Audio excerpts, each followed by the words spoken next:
brother. There's far too many of you dying. I think anyone who puckers up their lips and presses it against their boss's buttocks and then smooches is an ass kisser. I seem to be inept at everything except my work. I'm good at my work, so I confine myself to that. All I want out of life is a 30 share and a 20 rating. The man's enlarged my mind. He's a poet, warrior in the classic sense. I'm a little man. I'm a little man. He's a great man. Think of it as colors. There's black and there's white. And in between is mostly gray. That's us. Now, gray is a tough color because it's not as simple as black and white. And for the media, certainly not as interesting. But it's who we are.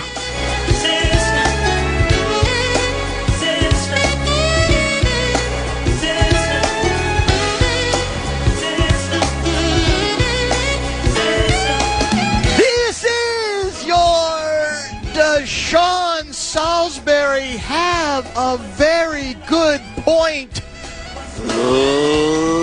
Leader Fan Radio Network. I see him every day. That's an old one. That's very well played. And KFAN.com. 1 minute and 28 seconds, we will estimate, past the hour of 3 o'clock Central Daylight Time. We are back in the belly of the Egan Beast. TCO Performance Center. Vikings practicing in individual groups in front of us now. I don't know how heavy it's going to get today, but I do know this, Justin Guard. Today might well be the day that the Jackals get the first opportunity to sink their bloodthirsty teeth into one J.J. McCarthy. Now, we are told, the backup quarterback for your Minnesota Vikings. So that's going to be worth monitoring for sure, if indeed he speaks, what he has to say. We'll all have a chance to evaluate it as only we can do. I am the occasional host of the program. Dan Barreiro is my name, former Ring Stain Rich newspaper of the Twin Cities. I've already mentioned Guardsy, a power-packed uglydeck.com guest lineup, all on location today. I'll give you the details in just a minute or two. Decent crowd, not a massive crowd, but a decent crowd on a warm but not ridiculously steamy Wednesday afternoon. This is a Wednesday, right? Yes, I had to think about it too. Yeah. Yep. And it's fascinating to me because we expect, by all accounts, Sean Salisbury is going to join us again once we get to the regular season. That'd be great. Negotiating sometimes can be, a little bit challenging, but he has already said he wants to be a part of the bid again. We're delighted about that. Which negotiations are going better, yours with Salisbury or Bill Guerin's with Quinn Hughes? Because Quinn Hughes said he likes it here too. I would say probably Salisbury. I agree. I think Salisbury's going to be a little bit cheaper. Yes, that we know. Quinn Hughes is going to be. That's true. I'm pretty sure. That's true. And maybe if we were a little more generous with Salisbury, negotiations would get done a lot faster. That's true, too. Right? It's a lot of ways to look at it. But Salisbury has, dived in, or he dove in to the discussion regarding the big announcement yesterday. And he raises the next obvious question beyond the Kyler Murray being officially the number one guy, okay? The question is, who is the guy behind him? And more specifically, maybe more crucially in the future, who is responsible for the position that he is indeed him? I would say the overarching question, and better to tweet at me than it is to use the text line today, I believe, even though I think there's ways to get it. I'm not sure I'm going to. And maybe you can answer this particular question. Did JJ, I use this past tense even though it's an ongoing story with JJ, but to this point, has KOC failed JJ McCarthy, or has JJ McCarthy failed KOC? And Salisbury is weighing in a sense, on that crucial question. Let me read you what he has to say. Well, in fact, he was responding to a question from a guy named Jacob McCarty. Did the Vikings fail J.J. McCarthy? Salisbury. The failure is not that he's the backup right now. The failure is that they put him in a position last year he was not ready for. Yeah. The failure was letting Darnold walk. The failure is they gave McCarthy the job last year instead of having him compete. Injuries are also a big issue in the development with him so far. I wouldn't quit on him just yet. So there's a lot in that answer. There is. It's not him dismissing McCarthy forever, but it's the age-old, and to a certain extent, it's unanswerable. Maybe your answer depends on your own biases about how you feel about J.J. McCarthy or even how you feel about the head coach. But it is, I think, for today at least, one of the most fascinating questions I want us to explore. Because the Murray story is ongoing now. He's the guy. He's been promoted, and we've already talked plenty about him yesterday, and we'll talk about him some more. But McCarthy is the guy left behind, at least for the moment. And I think the question, the way I phrased it, is trickier. It would be easy to be bombastic and say, yes, the Vikings failed J.J. McCarthy. Or even that J.J. McCarthy failed the Vikings. I do think, though, it's more of what it often is. I think it is some of both. I think some of McCarthy's built-in failures were exacerbated, quite frankly. Does that mean the same thing as making worse? Or yes. is it the opposite? Exacerbated means makes it worse. Yep. Almost accentuating some of those weaknesses to a point where I do think it's a combo platter of both. We spent a lot of time early talking about that. And I never wanted just to make this, though, about KOC failing this guy. I think it's a piece of it. But how many times did we look at each other and say, well, that was a perfectly executed play. It was a well-called play. And he just didn't get the ball to the right spot. It seemed like a lot. So the McCarthy component can't be forgotten. Now, you can still also put on KOC. Other people want to put it all on the general manager. It's all his fault. That they did not have a good read, not so much on J.J. McCarthy's ceiling, but on his floor. And that they convinced themselves that even if there's going to be some bumps in the road, early next year, we will help him navigate. We will get him to the other side of that period of time. They clearly were wrong in not understanding how bad early, almost historically bad, even by young quarterback standards, that it was going to be. And so moving forward, I think it's a worthy subject to revisit again and to explore now that, I mean, again, this was not the plan. The plan was not, in his third year, to say, at least in the short term, we can't afford to see whether he's ready yet. Right. We got to put somebody else out there who at least has some pedigree, and then maybe we'll have a chance to revisit. Maybe the new guy will get hurt, whatever.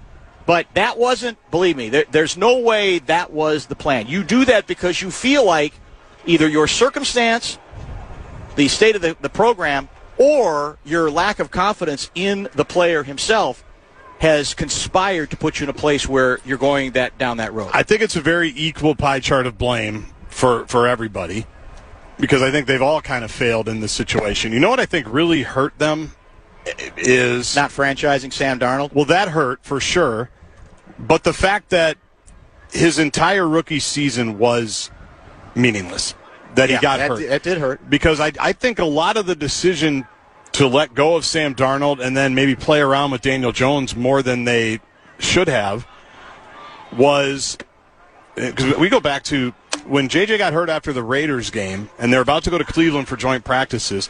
I remember being out here, people were talking about McCarthy was making a serious push to be the week 1 starter. Am I remembering that right? As a rookie.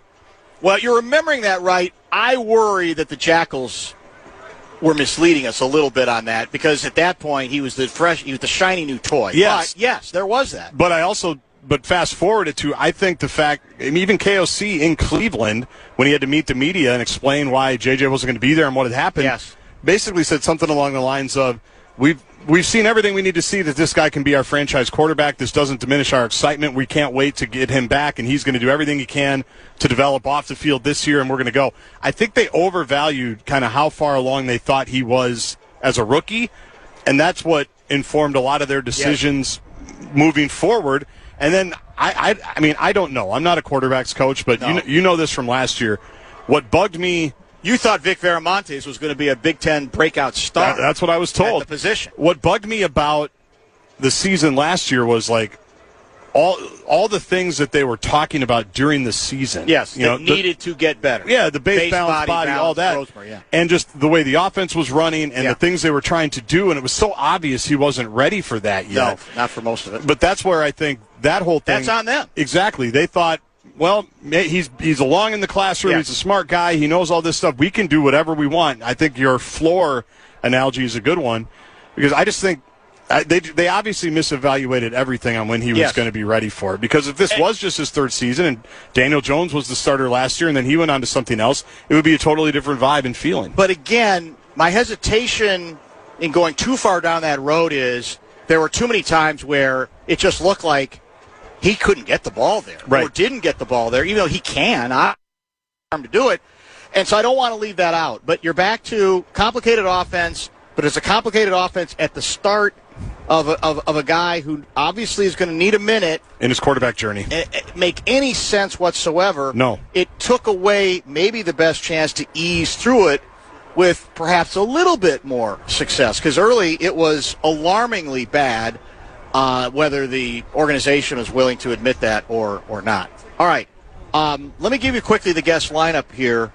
We expect Alec Lewis in about 15 minutes, bottom of this hour, covers the Vikings for, of course, the Athletic. He's got a piece up right now, largely regarding the McCarthy story, where it goes from here. In addition, Andrew Van Ginkel's going to join us after practice. Gink. Does he still have the long hair? I haven't seen him. I don't know. I'm just wondering if he switched it up at all, or he's always going to be I think that's kind of his vibe. Kind of a guy. I think it's kind of his vibe, but I don't know. He's scheduled to join us. In addition... Isn't that him over there? Yeah, 43. It looks like the hair's still long. The locks are still long? Yeah, doesn't it look like it? You got better vision than me. Yeah, his hair's still pretty long. Shoulder length at least. Maybe we'll talk to him about the last time he had, like, a crew cut. How far back do the long locks go? So he'll be after practice. In addition... It's Kessler Wiener Wednesday, so he's going to join us here. And the kicker is, a day after his 90th birthday, the kicker is Lester Bagley is going to join us when we have Kessler on as well. The bag man is going to join us. We'll get caught up on a lot of... We haven't had him on in years. We wave at him. Yeah. Traditionally, every year he goes by us and we have some fun with him. Well, you know why? I mean, you got to get him going on it, too. He doesn't need us. No, he doesn't. He doesn't need us to sell the stadium. Especially not now. Yeah. Because now he's got the draft, and too. so now it's just a wave by. It's the Rick Spielman wave. In any case, we're looking forward to that. And then I feel like I'm forgetting somebody. Is that it? Kessler, Bagley, Gink, and Alec Lewis. That's plenty. That's everybody. I'm not complaining about it, that's for sure. So a very busy show. Now, the bonus might be, and I don't know if this is asking for too much, in my fantasy world, we have live coverage of JJ meeting the Jackals for the first time since the big announcement, and he was told. Now, if Van Ginkel's available to us at the same time, obviously that's not going to work. Right. But we still might run on it at least and then try to run some of that back. I love live at the Great Minnesota Get-Together, and I love live at TCO Performance Center. I think it makes us look good. It's got urgency. So it does, especially today. And that's what everybody wants today. What's McCarthy thinking? What's he saying, whether he means it or not? Let's get our first pause in now. Stay somewhat on schedule, and we will return in minutes. This is Dan Barreiro, live from the TCO.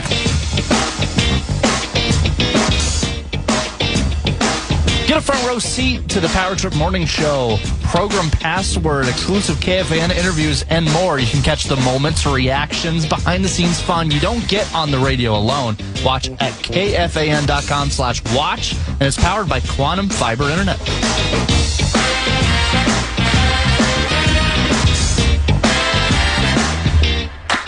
It's going to be a very heavy football day by definition, but may I briefly throw in a little baseball?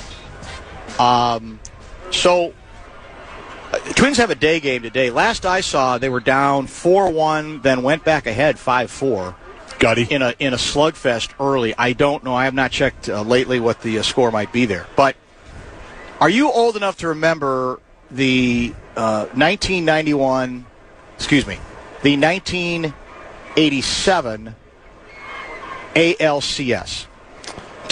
Twins. We beat the Tigers. Beat the Tigers, the heavily favored Tigers, in 5 games, correct? Yes. Well, I learned something today that I did not know. Now, the veracity of it, it's impossible probably to check.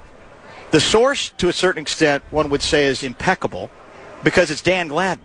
Dazzle. So in that 4-1 series dominance over, Sparky Anderson and the superstar-laden Detroit Tigers, we won Game 1 of that series 8-5.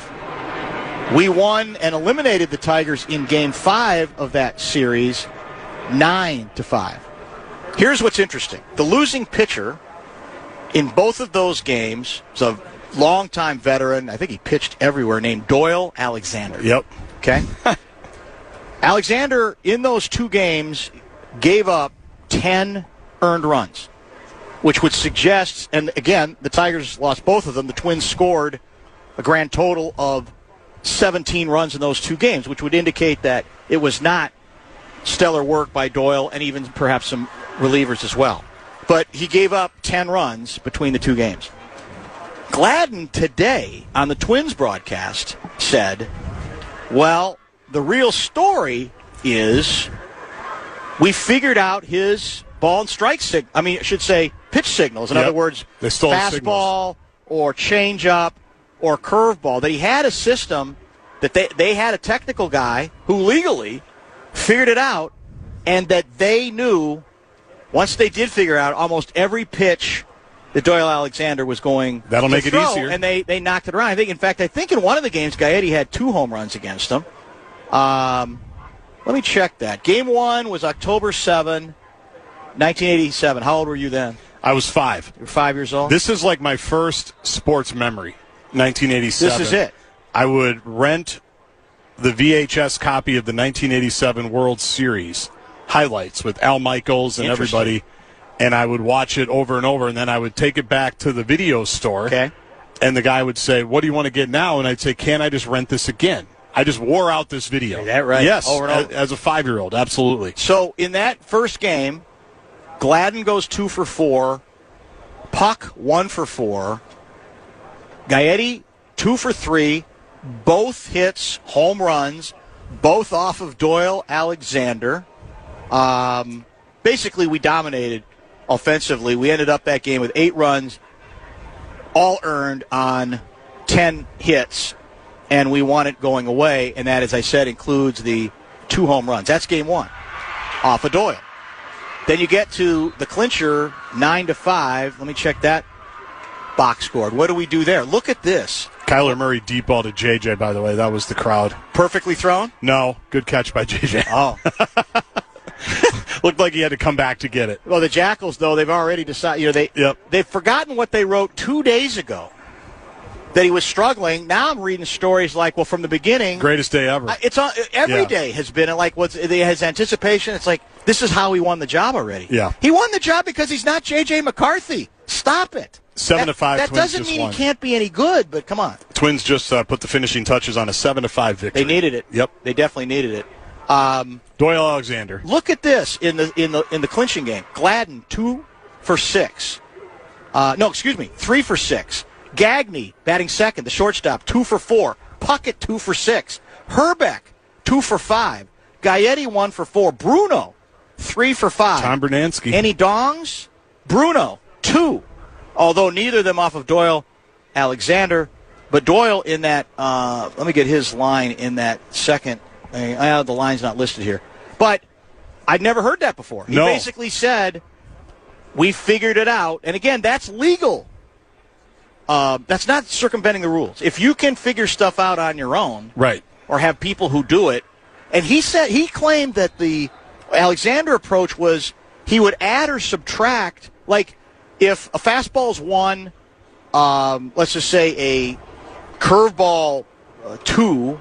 I don't even know what 3 would be. Change up, maybe 3. Yep. That whatever number would be put down, Doyle would then use his glove to either add or subtract, and they figured it out somehow, he claims. Wow. And that's apparently he claimed today why, or part of the reason the Twins even reached that World Series, which I thought was pretty interesting. Well, it is. That's the beauty of having a guy like Dazzle on the radio broadcast. Correct. And baseball broadcasts, you have time to spin those yarns. So that's the beauty of having that available. And I don't know if he'll bring this up today when he meets the media, but as J.J. McCarthy will tell you, when you know what's coming, it's a lot easier. Well, you're still bitter no one's asked him about it. Well, it is ridiculous. Yeah, no one did. I don't think anybody did ask him about it. Not on the record. Yeah. Not on the record. Yeah. I don't know if Kwesi asked him about it. I don't know if Kevin O'Connell asked him about it. Maybe that's the fatal Enough. flaw. They claim that they did. Yeah. But they didn't want to talk about it. It's like, okay, well. That's why the coach you hated looks good right now, because he investigated it, and they went with they claimed from the beginning they liked Bo Nix better. Right now they look pretty good. Sean Payton? Yeah. Bo Nix is starting. I'm not saying he's on the verge of becoming, an all-pro, but... Did you see what the Saints are doing, by the way? No. Speaking of that? What'd they do? Are they alternating quarterbacks on every play? No. Drew Brees just went into the Hall of Fame, gave a great speech. Sure. It was good. I like Drew Brees.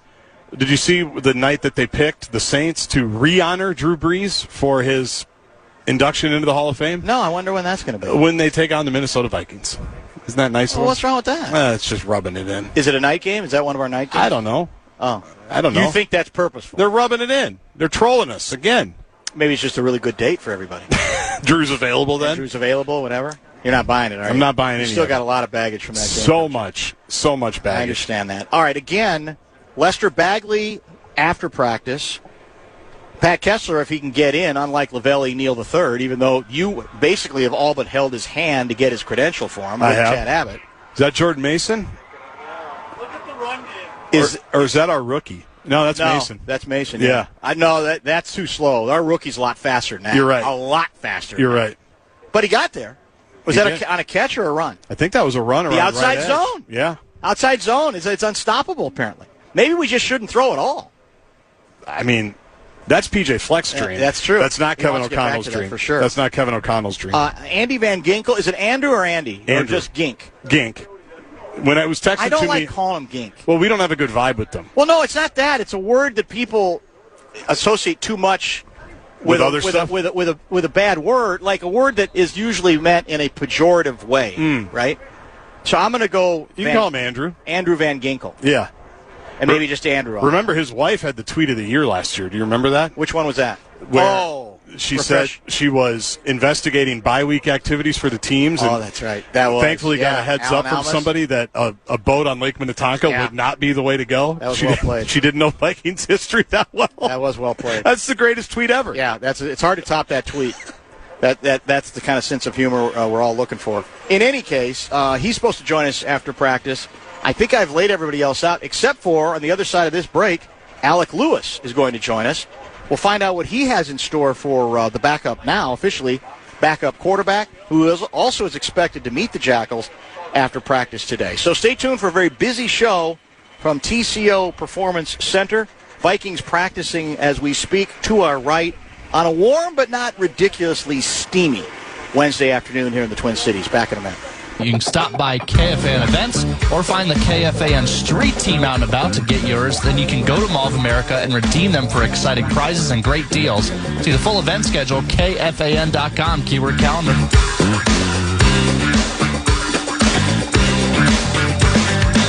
If I'm not mistaken, it's iHeartMedia Day at Vikings practice, but that doesn't mean we can just invite come on down to practice and we'll get you in the back gate. It doesn't work that way. No, it doesn't. You had to have your ticket request in about a week ago. Unfortunate. I'm a little disappointed in the feedback, though. It sounds like brats and pretzels. Hot dogs. And hot dogs. Yeah. I don't know. For iHeartMedia. What does that mean? They have people out here at the tent? This is our day. We're in the corporate tent down that way by Field 1. Well, that's exciting. You can go down there. You can get some pretzels. You're a big pretzel guy? I like a good pretzel every now and then. And allegedly some weird sauces to go with it. Abbott said, I don't know what. Oh, did he? I just go plain I raw dog the pretzel. I'm with you on that. Yeah, just straight. I don't even like salt. Kind of a mustard guy. Mustard's good. Oh, no. Yeah, mustard's good. I can't get near mustard. Mustard's good with a pretzel. I would do that. I don't do the cheese, though. And people. It's too rich. When I get them at, high school hockey concession stands all over the metro, which is my life now, it's, do you want the cheese with it? And I always go, no, I don't need the cheese. So is it the liquid cheese? Yeah, I don't love it. No. Well, with the pretzel. I like it with the nacho chips. But the problem with it is it changes the whole experience. It might taste better with the chips, but you're going to have a bucket in your gut in a way that you wouldn't if you just eat the chips. That's interesting. The sauce is too, weighs you down. Rich. I think it does. Yes. That's why, like, even at Chipotle, I won't. There's great cheese sauce that you can add. It's called queso. The queso. Thank you. It's queso. Thank you. That was good. Well, I'm a Spaniard. You should know. That's you're talking about Mexican food. Oh, that's right. I just Rubio. Don't do the Rubio thing. Yeah, I'm a Spaniard. We're arroz con pollo. It's very different. In any case, ¿Qué pasa? I don't get it because it tastes too good, and then I feel like I've eaten 2 meals. Yeah. We could do a whole show on queso around the Twin Cities. Maybe we should. I mean, I could. Alec Lewis, kind enough to join us now. As I mentioned, Andrew Van Ginkel later, Lester Bagley later. Wow, Lester's coming on. Later, all on location. So I'm going to give you the same question I started the show with. It's volatile. It might be too controversial for a beat man. I don't know. But you do some analysis stuff, too. I think you're allowed a certain license sometimes in what you write. And the question, and it's not a new one, but it feels fresh because of the announcement yesterday, and what is now confirmed that today, for the first time, J.J. McCarthy will meet you Jackals, we think, after practice today to give his response, his reaction, and see if you guys can get him going a little bit. To this point, again, it's not over, but to this point, has, how do I put it, KOC failed J.J. McCarthy, or has J.J. McCarthy failed KOC? Boy, I think the answer to that question is just so nuanced. There are just so many layers to the J.J. McCarthy arc here, going back to the torn meniscus. And I'll just lost time there. Yeah, I'll just walk you through like my perception of all of it. I mean, from the time J.J. McCarthy got here to the time he tore his meniscus, it felt like it was very much arrow up. The preseason game against the Raiders, he played well. Before the joint practices in Cleveland, they were preparing to give him more reps in those joint practices. Then the torn meniscus happens, and I would say the time period from that torn meniscus to when everybody got back in the spring of 2025, there were some inconsistencies that set this team on the path of what happened in 2024 and then what happened in 2025. And so I think, from a performance standpoint with J.J. McCarthy, there have definitely been performance and just professionalism standpoint, there have been areas that have lacked. But I do think last year specifically, we saw toward the end of the season when Kevin O'Connell got more conservative as a play caller, leaned into heavier personnel in the run game. It did seem to benefit the entire team. So I know that's not a direct, that's a very wordy answer, but there's so much nuance that just gets lost with all quarterback conversation, but especially the J.J. McCarthy one, because there are so many layers to the story that has been for him here. All right, let me give you Salisbury's answer to the question. The failure is not that he's the backup right now. The failure is that they put him in a position last year he was not ready for. The failure was letting Darnold walk, and he's been consistent about that. The failure is they gave McCarthy the job last year instead of having him compete. Injuries are also a big issue in the development with him so far, and I wouldn't quit on him just yet. So that's, to me, the tricky part. The nuanced part is every time I'm ready to put more of it on the Vikings and KOC and the approach offensively that he took, none of which I think helped them understand that they did misread his floor. Maybe not his ceiling, but his floor, how bad it might be before he figures it out, if he does figure it out. But there are times where I could see that looks like a really well-designed play. It looks like a well-executed play, and they got nothing from the quarterback from that play, whether it's a read or whether it's a throw on time. And so that's why I can't make it all or nothing. I think it works together, but there were times I said, well, there is nothing Bill Walsh in his prime could do about some of these throws and some of these decisions. Yeah, and I think to that point that Sean Salisbury makes, the mismanagement of the plan entering the 25 season at the quarterback position really sparked the path of where we are today. Yes, you're right. And that begins with Sam Darnold coming off the Lions game and the Rams game in the playoffs. The Vikings, from my understanding, decided, you know what?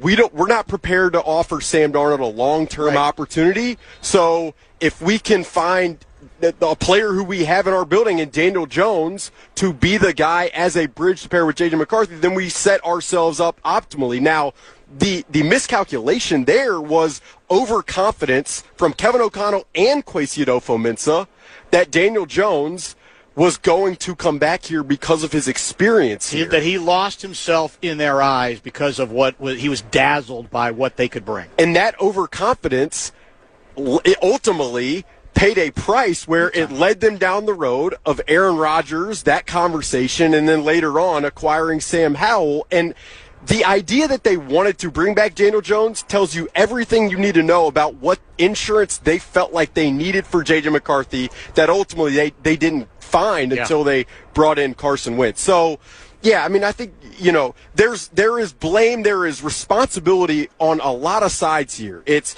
responsibility of the mismanagement last offseason. It's responsibility of J.J. McCarthy to be at his best every single day on and off the field. It's responsibility of J.J. McCarthy to make the routine throws that are required to be made. So it requires probably a lengthy story at some point of how the unraveling kind of happened. This is why I love our listeners.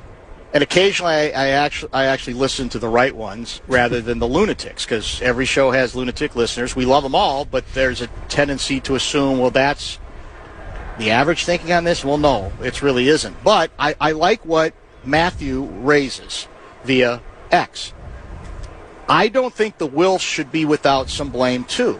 They are steadfast in their belief that we must compete every year. It doesn't always leave the head coach room to let a young quarterback grow and learn. And that's an interesting piece of this, which I know you and I have discussed before, and you've written about too as well. It is worthy of discussion. Yeah, and I mean, it's you balance, ownership wants to win every year. The other component of it is coaches typically are on a short-term time horizon. Like, if you're an NFL head coach and you have multiple years in a row that go really poorly, you are in jeopardy of losing your job. That's just the nature of expectations at the NFL level. But yeah, I think that point about ownership, you have to really have a lot of patience in this specific sport for development, to occur on its own time. I was talking with someone who's played quarterback in the NFL for more than 7 years this morning, and they were saying to me, like, the system just doesn't set up for optimal quarterback development at the NFL level. And this quarterback was like, you need to do a story on the system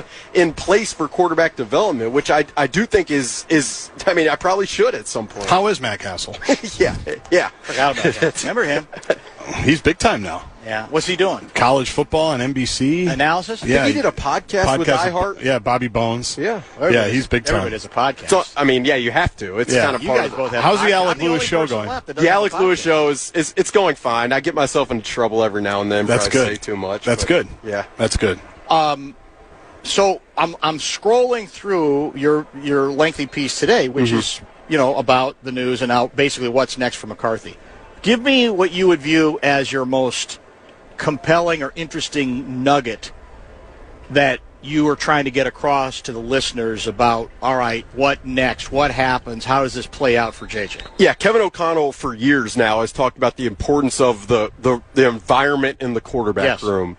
And so for me, the question now becomes, do the Vikings, does Kevin O'Connell, most importantly, feel like the environment of the quarterback room with J.J. McCarthy in it, having been not won this competition, does he feel like that sets the team up optimally in the quarterback position, optimally for success in 2026? And I go back, like, one of the underrated elements of 2024 in Sam Darnold was the fact that those guys were so close. Nick Mullins was in that quarterback room. Grant Udinski, who's now the OC in Jacksonville. Josh McCown, the quarterback's coach. We would watch them at like a 5 p.m.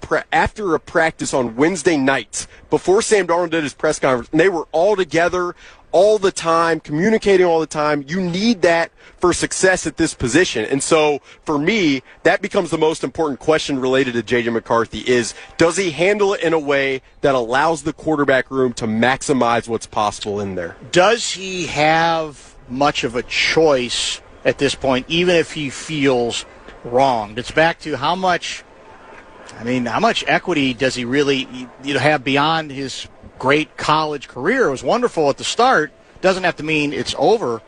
But does he really have much leverage?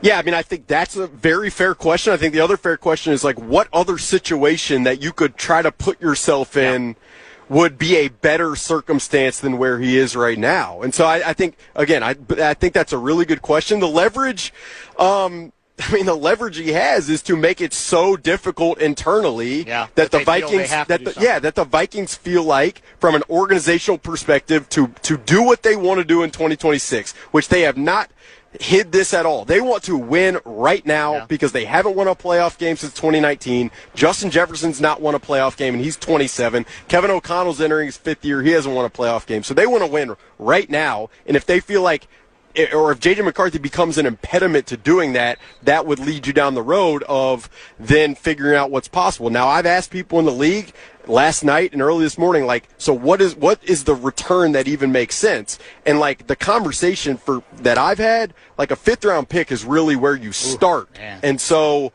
That's a hell of a concession. Right. And so are you willing to go down that road, also knowing that you might need multiple quarterbacks because the durability of all 3 of these guys is a question mark, including Carson Wentz? Well, the team that always comes up, obviously, is the Chargers. And that's the right one. And maybe that is logical. But you think at this point, in McCarthy's mind, if I'm going to be a backup, I'd rather be a backup for Jim Harbaugh, who I worked with, even though I'm still going to be probably even more of a backup there, because that's an even more established quarterback than Kyler. Do you think he still might prefer that? That's the interesting question to me, because I could see Harbaugh saying they could actually save some money for him being the backup at this point because he's still on such a good contract that he might say, I wouldn't mind bringing him in. I don't have to use him right now. Maybe I can work with him. Maybe I can figure something out, but that's down the road. Yeah, I mean, their current backup on the depth chart is Trey Lance. Right. And that's the Niners guy. They had to give up on their experiment on a high draft pick, right? Similar situation. Yes. And the Chargers offensive coordinator, is Mike McDaniel. Yeah, that's right. Who experienced the Trey Lance arc in some ways because he's close with Kyle Shanahan. He understands what that was. So, I mean, again, I think the answer to that question and the answer to the conversation is, does J.J. McCarthy just feel like, it's over for him here? Does he feel that way? But he hasn't spoken, nor has his agent, Brian Ayrault. And so until, that becomes clear one way or another, I think that's a road that it's not fair to go down without full context and nuance. Well, some of them... Another explosive run for the Vikings, by the way. Been a lot of them. Was it a 6th-rounder? Is that our rookie? I can't tell. No, that was Aaron Jones, right? Aaron Jones, he's running all the way down the field. He's looked good. Bad angle by Metellus, I'm just going to say. Ooh. Yeah. Where's Harrison Smith? Where is Harrison Smith? Undecided. Yeah, well. Undecided. He's milking it, man. I know he's special. He can milk it more than anybody. But at some point, man, come on. Just tell us. Well, I think for him... he just doesn't want to go to training camp anymore. I wish he'd just say that. Well, I think that's part of it. But I also think, the question that I wonder for him is, do I want to put my body through what I have to put it through for a team that, yes or no, but just make a decision. Teams, the seasons, I love him, but I think it's gotten a little bit too dramatic. Alec Lewis, by the way, is joining us, covers the Vikings for The Athletic. Now, again, I believe McCarthy is supposed to talk today afterwards. That was the expectation after yesterday, but we'll find out. Are you interested in recklessly speculating on what you expect? I mean, is he likely? Because whatever he says today doesn't necessarily mean he's going to be free and easy with this, right? Because as you say, it's in the meeting rooms. Will they still continue to stay on opposite sides of the room, allegedly like they were early, all that nonsense? That's going to tell the test, right, more than his words today. Sure. But is it possible he just decides, bleep it, I'm going to be cranky. I'm going to even be cranky about this thing today. I mean, it would be very interesting if he was. I think, for the Vikings, Kevin O'Connell said, yesterday. I asked him the question directly, like, is J.J. McCarthy the backup? And he said yes. And so I think regardless of what J.J. McCarthy says today, now if it's inflammatory, that's one thing, but regardless, the Vikings and Kevin O'Connell will want to assess, does he have what it takes to be a backup, which you guys know this really, really well. That is a position unto itself. An art. That requires a certain level of selflessness. It requires a certain level of preparation without the amount of reps you have to get. I mean, that job comes with a lot, though people don't often talk about it. And so the Vikings will have to evaluate if he fits for that job, and if he doesn't, that's part of the reason why Carson Wentz is sensible to have here, but then you'd go down the road would it be sensible to have him as the third guy? Can you make a cogent football argument that for this team this year, Carson Wentz is a better backup option, whatever you think about J.J. McCarthy's future?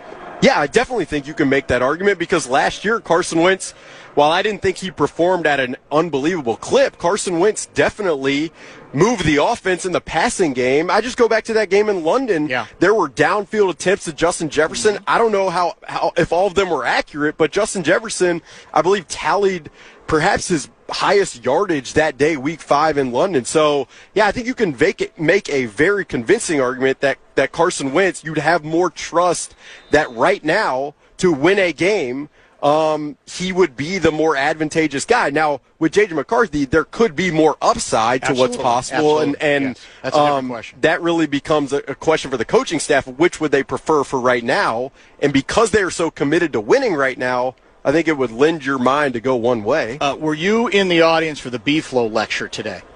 I came at the very end. I talked to Brian O'Neill, then Carson Wentz. What did I miss? No, I'm curious. I was going to ask you what I missed. I've seen a bunch of highlights from it. I didn't think there was anything particularly controversial about any of it.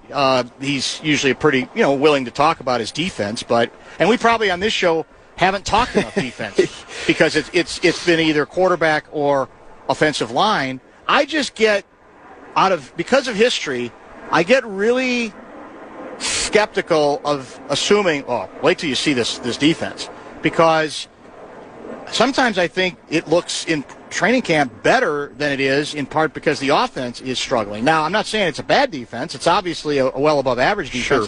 Sure. I'm still not sure I'm ready to say we're ready to go to top 5. Or maybe, what do you think? Well, I mean, it's interesting because defenses don't tend to be sticky in the NFL year over year. Right. There's usually major variance because of, competition, because of certain personnel. But the thing about Brian Flores over the last 3 years is it has been pretty consistent. I mean, I believe they ranked 12th in 2023, top 5 2 years ago, top 5 last year. And so the expectation for me, I'm almost weary similar to you, can you just bank on this defense being a top 5 unit every single year? I'm skeptical of that, but Brian Flores thus far and that defense have proved to be an exception. And I think regardless of naming Kyler Murray the starter yesterday, it's going to have to be for this team to do what they want to do, which is win right now.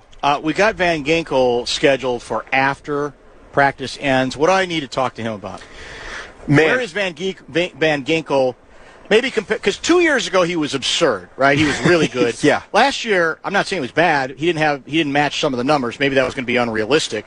So, and I think, what is he, 31 now? Yeah. Yes, I believe 31. And the injuries at the early part of last year was tough. There was a neck injury. There was also a concussion-type situation early on. And I felt like when he was not in the lineup, that's when they allowed a ton of rushing efficiency from opponents. I remember, it was Kenneth Gainwell from the Steelers against in Dublin. Kenneth Gainwell ran for 100 yards. I remember Kamani Vidal, the Chargers, ran for 100-something yards. So I think for the arc of last year for Andrew Van Ginkel and the injuries is interesting. And then, him talking about this Brian Flores system and how it's changed from the time they were together in Miami, I always find very interesting. But he's a really humble guy, quiet guy, so I think you'll enjoy that conversation. And he's still Gargi thought that I was asking if the hair is still long. Hair is still long? Oh, yeah, for him. Hawkinson, I believe, cut his hair. That's right. Hawkinson cut his. And I mean, have you done the backstory? Have you done the athletic? No, we haven't done the profile history yet? No, but trust me, it's been on my mind.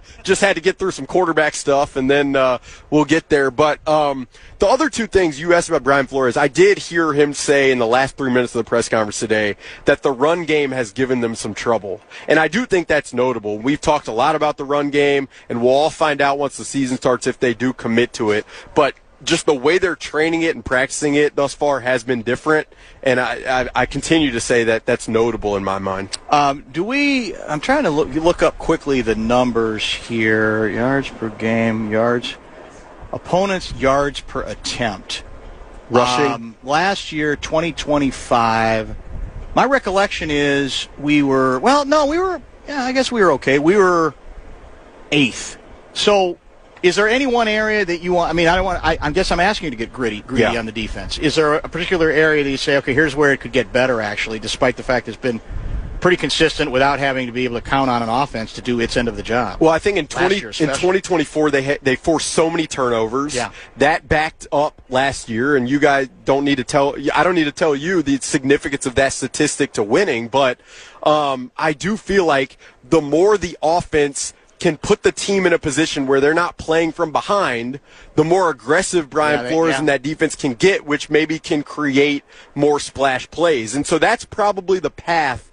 I've said this. I've said it with PA. I've said it on my own show. The path to this team, I think, being successful is some of it has to do with Kyler Murray, yes, but running the football more efficiently and more explosively than they have, and then providing the defense opportunity to get more aggressive than they were in 2025. You do those things and the quarterback play doesn't fall off a cliff, you probably have a chance to be pretty competitive in most games. You're in love with the outside zone stuff, aren't you? You cannot get enough. I knew you were going to give it to me at some point. Yeah, but I just, like, I'm watching the difference. Now, it does raise the question for me, Dan, of, like, why did it take so long? 5 years to transform what you want to do in the run game? And because KOC didn't listen to the show enough. Well, we're talking about outside zone, Guardsy, for 3 years? I love outside zone.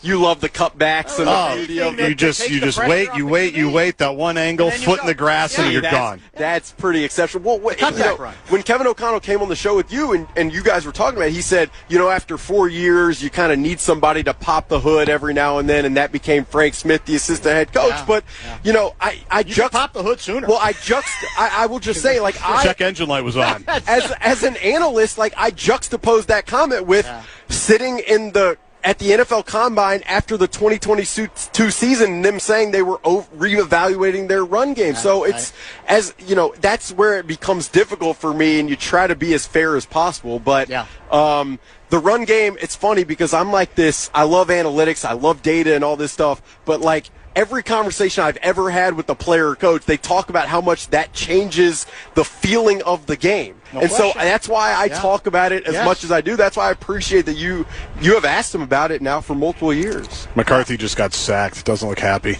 Is he hurt? No, he's not hurt. I mean, sacked. He got touched. JJ eagerly looking over. Are you okay? Kyler, are you okay? Did he come out? It's too bad. One of the themes of this camp for JJ has just been the reads and his ability to go through progressions quickly. It just feels like hitch, and that's been, how much you attribute that to just mental processing, how much you attribute it to not playing a ton. It's been an interesting one. Maybe maybe the answer for him is going to be the CFL. Maybe he needs to become a Canadian Football League. I mean, my guy Chris Streveler, the old Gopher quarterback, he's a legend there. And I tried to talk to Chris Streveler about Kyler Murray. They were in the quarterback room. Chris politely declined. You can get stats. Interesting. Really? What'd you make of that? Interesting. It wasn't the only one, is what I would say. But that's very interesting. Yeah, I now I'm tantalized. I shouldn't have gone there. That's what, you opened the door. This is what I'm saying on my podcast. Like, it'll be like last night. I'm recording at 10:30 at night. My brain's fried. And I say something good. Like, and then it's just a disaster. But no, That's gonna. If Florio doesn't have that by tonight, I'm sending it to him. No question. Chris Streveler declines comment to Alec Lewis. We're running late. The Florio theory, and this would make sense on JJ in terms of trade, is at the very least what you probably do is wait, approach the trade deadline, and then see if somebody gets hurt on a team that might say, okay, yeah, we'll take a flyer on them. We're not going to get, obviously not going to give up a lot, but that might break the logjam, especially if in the interim they come to the conclusion that it's not open warfare, but it's not good. It's going to be hard to put it back together. So let's stop trying. Yeah, and I mean that's one of the few ways that the Vikings can create leverage for JJ's trade value would be something happening somewhere else. Yeah. But that's really where it's at. Is at this point the only other avenue to increasing J.J. McCarthy's trade value is him performing really well in the preseason games, but even that comes with the caveat of defenses rarely show complexity in these preseason games. So I can see why that theory exists. But again, for me, it just comes down to, do they feel the quarterback room environment gives them the best chance right now? And if they feel like it does, it makes sense for him to be here. If they feel like it doesn't, then we'll see. And we're going to see a little bit of both quarterbacks Saturday in New York. It sounds like we're going to see everybody. Okay. That was kind of what Including Brosmer? We'll see. I mean, trust me, I'm as excited as Guards. I'm trying to perk Guards. Why are you laughing? Why are you chuckling when he asks about Brosmer? You give the. I talked to Max yesterday. He was wearing a bucket hat. He's on the trend. Oh yeah, I mean, he's a big bucket hat guy. You can't be. He's Georgia. You got to protect the sun. Yeah. But no, I enjoy watching Max play. I enjoyed it last year. Maybe not. I'm probably that'll get aggregated too. I'm going to be in a. That's like a glutton for punishment there. Well, I didn't enjoy. No, I enjoyed the preseason what it was for Max, and he's a really high aptitude guy. Yeah. Guardsy knows this. He'll be the head coach here. I enjoy the quarterback. I enjoy the football schematic conversation with him. We appreciate you. Our text messages from about a year ago at this time, Alec and me, are outrageous from the preseason games. Yeah, I can imagine. I've gone through a lot of previous texts over the last few months, not about all the quarterback stuff. Just going back years, and it is a journey. Yeah, it is a journey. We should delete the Brosmer ones. They don't look great in hindsight. Well, forget deleting those. You set them on air. It was the basic premise was. But you're owning it. Go ahead. Put them out there. But once you put them out there, you're never able to get them off the field. Well, I didn't know that we'd have no offensive line at that point. He's not Patrick Mahomes, but give him a little time. Let him dissect some stuff. So? Yeah. Well, Thank you guys see where for having me. Thank you, man. Alec Lewis covers the Vikings for The Athletic. Practice continuing. We're obviously at TCO Performance Center. We expect Lester Bagley to stop by and see us, kind of a change of pace. And we'll also talk then with one of his major – I mean, there was no bigger Bagley Bobo than Pat Kessler back in the days when he was covering, you could say, high finance, politics, state legislature, the whole bit. Kessie part of the equation, and the aforementioned Andrew Van Ginkel is supposed to stop by to talk about his hair and his longevity and where else this thing might go in his career before he calls it quits. I think now he's 31, so he's probably got plenty of football still in him. Back in just a minute. Hour number 2 next here on The Fan. Bumper to Bumper with Barreiro, live at Vikings training camp in Eagan on the